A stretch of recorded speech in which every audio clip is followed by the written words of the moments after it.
pt2.9 KISW.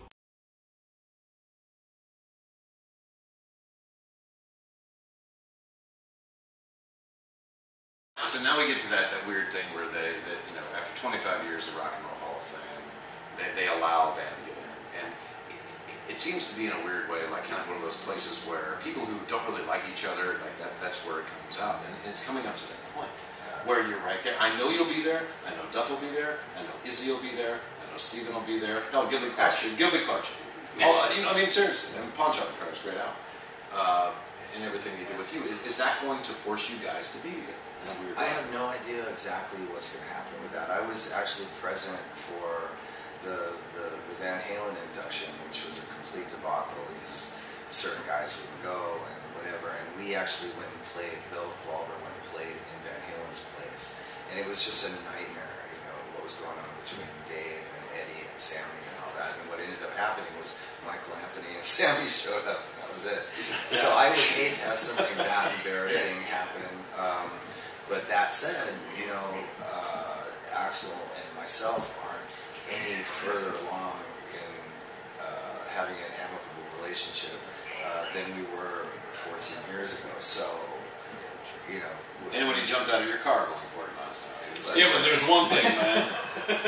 From your perspective, it means one thing. From the fans' perspective, it means something else. There is a sense that I'll be there. I know you. That's what I'm saying. Like, you and Axl have your thing, but it's like, you're right. to a degree, it lends to the credibility of what the band was about, man. Everything that the band stood up for, in the end, it ends up becoming. And since then, both of you have moved on, and here you are now, tonight, Burns Hill. You got Miles Kennedy. He's not a local boy, but he certainly is in the state of Washington. Yeah. And people love him. He has become the guy in rock music, it seems, where it's like, man, if you're doing a project, you need a singer, he's the guy. How did you end up meeting him even at first? You know, it's a sort of a long story. When Duff and Matt and Dave Kushner and myself were putting together Velvet Revolver, and it wasn't called Velvet then. We were auditioning singers. At one point, Matt said, "There's this guy Miles Kennedy from this band, Mayfield 4, who's really good." And so we sent him some music, and he's like, "Oh, this is really great." And he never sent the demos back with vocals on it. And so, and I just forgot. I forgot all about it. I completely forgot about that. And then Scott Weiland's in the band, and we, you know, do our thing up until about 2008. And we part ways with Scott Weiland, and we start looking for singers again. And Matt goes, "I know this guy named Miles Kennedy who's in Alter Bridge." And it never occurred to me that it was the same guy from way back when. And then I heard that name because Led Zeppelin had just called him and asked him to come down.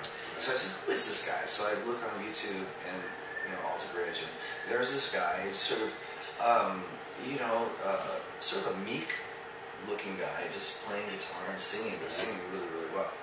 And I was like, "Well, that's cool." So I guess Matt sent him some music again, and Miles said, "I'm in Alter Bridge. I can't really do that to my guy." So we turned it down. And I was like, "Well, that's commendable." And I liked him from that moment on. Anyway, so fast forward about a year, and I'm finishing up this record I just did, and all the songs are done except for 2, and I haven't been able to figure out who should sing these 2 songs. And so I thought, well, you know, what about that Miles Kennedy guy? And I'm not really familiar with his voice, but let's just take a chance on it. I know he can sing, and I've got nothing to lose at this point. And I don't want to lose the material, because otherwise it's going to have to show these 2 songs. So I call him up, and we've never met, never seen each other before or anything. So I call him up, and he goes, "Yeah, I'd be interested." So I send him the demo, and, you know, 4 days later, I get this email, and it's Miles Kennedy returning the demo with the vocals on it. And I'm really sort of sitting at the computer, very sort of hesitant to even press play, because if it lets me down, I'm going to be bummed out. Right. And I hit it, and it comes on, and the intro goes by, and all of a sudden the vocals start, and it's really good. And so I sent it to the guy who was producing the record, Eric Valentine. I said, "Check this out." So he's like, "Great." So we fly Miles in, and really, really nice guy, completely far removed from the image I have in my mind of lead singers at this point. Although obviously you had a problem, but we're there. All the people I worked with on the record were great, so that sort of changed my whole attitude about singers. Anyway, but so he came in, he did the vocal, and started putting the record together, and it was in the mastering lab, and I thought, well, I still have that one song left over. And I sent it to Miles, and he liked it, and he put a vocal on it. And I stuck it into the mastering lab and got it on the record. And from that point, I was auditioning singers for this tour. And I thought, well, I'll just take my chance and ask him, you know, because he's better than all the people I'm auditioning. And I said, you want to just do a quick stint with me out on the road? You know, and he goes, yeah, I'm on break from Alta Bridge. So we put together a rehearsal with about a week's worth of rehearsal and learned all like 20 some odd songs. And we went out and did our first gig, and we've been tight ever since. And he's one of the best rock and roll singers I've heard come out. And last question. Probably He's more than really- 10 years. I got a big question for you, man. It's kind of technical. Can I get a non-technical question? Well, he's got Just one quick thing, and I will wrap it out. Okay. She's yelling at me. My question is technical. Look at these sausage fingers. How do you play the guitar that well with these sausage? Look at these. Look at those little stumpy ass hands. I'm looking at those as you're talking. I'm thinking, all right, it's one of the finer guitar players we've seen. How did you take this little Vienna sausage and something down, man? I don't know. I never actually thought about that. What? You should. Okay, here's my bad question for the day. Other than being on stage, when is really the last time your defibrillator is gone off? Oh, that was it. That's it. No, It is not I off. had another incident with it when I was all jacked up on dope.